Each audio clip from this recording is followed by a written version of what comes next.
සුබ දවසක් කියලා පිළිගන්නවා මගේ channel එකත් එක්ක එකතු වෙලා ඉන්න ඔයාලා හැමෝම. ඉතින් ඔයාලා හැමෝම සතුටින් ඇති කියලා මම හිතනවා. අවුරුද්දත් ළඟම එනවනේ.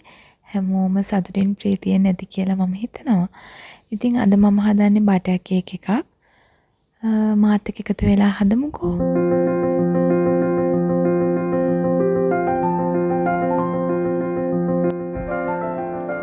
ඔයාලා බලන්නකො මේ කේක් එකේ හොඳ උසක් තියෙනවා. ඒ වගේම හොඳ ටෙක්ස්චර් එකක් තියෙනවා. ඒ වගේම හරිම සොෆ්ට් මේ කේක් එක. මම ඔයාලට පෙන්නන්නම්.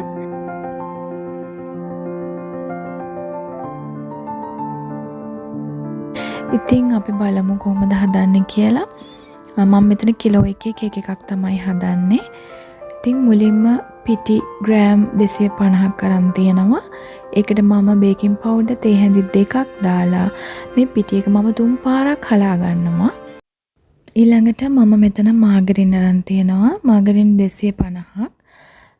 ඒකට සීනි 250ක් එකතු කරගන්නවා. ඔයාලට පුළුවන් නම් පොඩි කැට සීනි ගන්න. ලොකු කැට සීනි ගත්තොත් පොඩ්ඩක් බ්ලෙන්ඩ් කරලා අරගන්න කුඩු කරලා.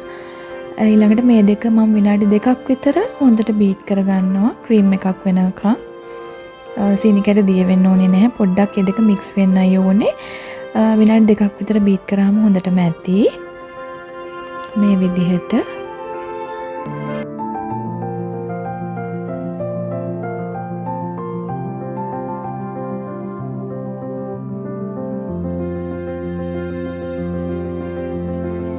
දැන් හරි. දැන් මම බිත්තර එකතු කරගන්න යන්නේ. බිත්තර 5ක් තමයි මම එකතු කරගන්නේ. මීඩියම් ප්‍රමාණය. එකෙන් දෙකක් මුලින්ම එකතු කරගෙන බීට් කරනවා හොඳට. ඒ බිත්තර දෙක විනාඩි 2ක් විතර බීට් කරලා මම ඊතුරු බිත්තර තුනම එකවර එකතු කරගන්නේ. බිත්තර එකතු කරනකොට එක බැගින් එකතු කරන්න පුළුවන් නම් ගොඩක් හොඳයි. එතකොට කේක් එක තවත් සොෆ්ට් වෙනවා.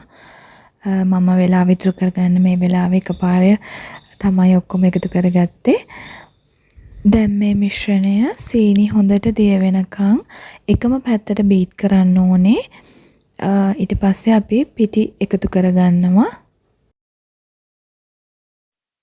පිටි සහ බේකින් පවුඩර් මිශ්‍රණය 3 පාරක් හලාගත්තට පස්සේ තමයි මම කේක් බැටර් එකට එකතු කරන්නේ. මේ විදිහට හලාගත්තාම අර කේක් එකේ තැන් තැන් වලින් ඉස්සෙලා බේක් වෙන්නේ නැහැ. එකම ලෙවල් එකකට කේක් එක බේක් වෙනවා. ඒ වගේම කේක් එක ගොඩක් ස්මූත් වෙනවා.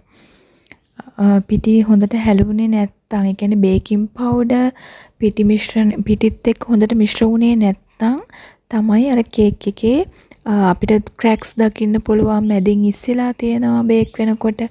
ඒ වගේ දේවල් වෙන්නේ බේකින් පවුඩර් පිටිත් එක්ක හොඳට මික්ස් වුණේ නැති වුණාම. ඉතින් ඒකින්ද තමයි අපි කේක් හදනකොට බේකින් පවුඩර් සහ පිටි මිශ්‍රණය අපි 3 පාරක් හෝ 4 පාරක් හලලා ගන්නේ. ඒකින්ද තමයි. ඉතින් මේ විදිහට මික්ස් කරනකොට මතක තියාගන්න ස්පැටියුලා එකක් භාවිතා කරලා අඩියේ තියෙන ඒවා උඩට අරගෙන නැවතත් බීට් කරන්න.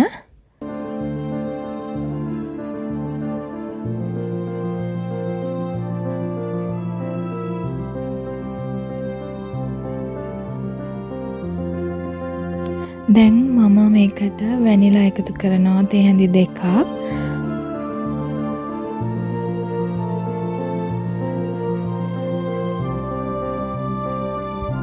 ඒ වගේම දැන් එකතු කරන්නේ කිරි කෝප්ප කාලක්.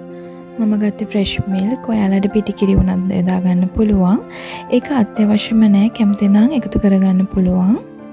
කේක් එකේ රසය තව වැඩි වෙනවා කිරි එකතු කරගත්තාම.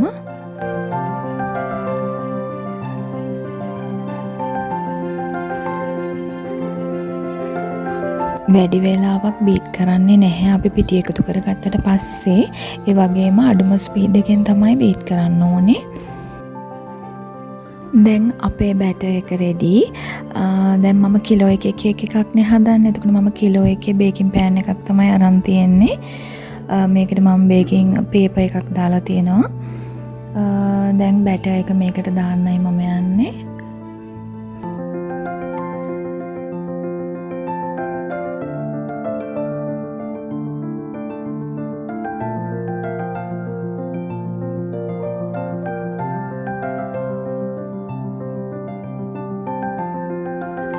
බැටර් එක ඔක්කොම දාලා ඉවර වෙලා මේ වගේ සමානව යන විදිහට අතුර ගන්න ඕනේ ට්‍රේ එකේ.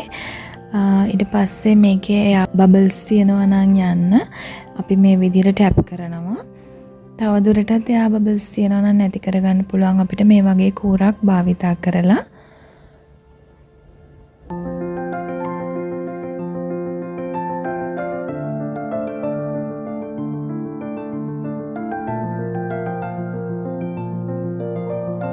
හරි දැන් කේක් බැටර් එක රෙඩි. අපිට තියෙන්නේ දැන් oven එකට දාන්න. මේ කේක් එක මම සෙල්සියස් අංශක 175ට ප්‍රීහීට් කරපු oven එකක විනාඩි 30ක් බේක් කරගත්තා. මේ බේක් කරන වෙලාව oven එකෙන් oven එකට වෙනස් වෙන්න පුළුවන්. ඉතින් මේ තියෙන්නේ මේ විදිහට බේක් කරගත්ත අපේ බටර් කේක් එක. බලන්නකෝ එකම ලෙවල් එකකට ලස්සනට බේක් වෙලා තියෙන විදිය. තනින් තන ඉස්සෙලා නැහැ, ක්‍රැක්ස් නැහැ. ලස්සනට බේක් වෙලා තියෙනවා.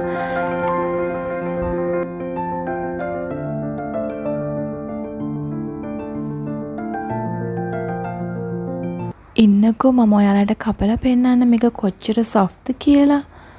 බලන්න ලස්සනට කැපෙනවා. ගොඩාක් සොෆ්ට් මේ කේක් එක.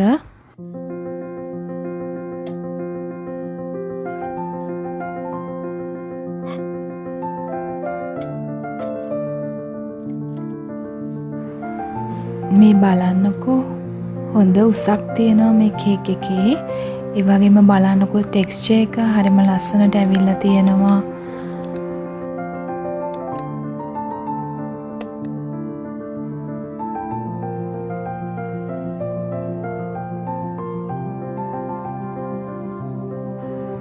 ඒ වගේම හරිම රසයි මේ බටර් කේක් එක.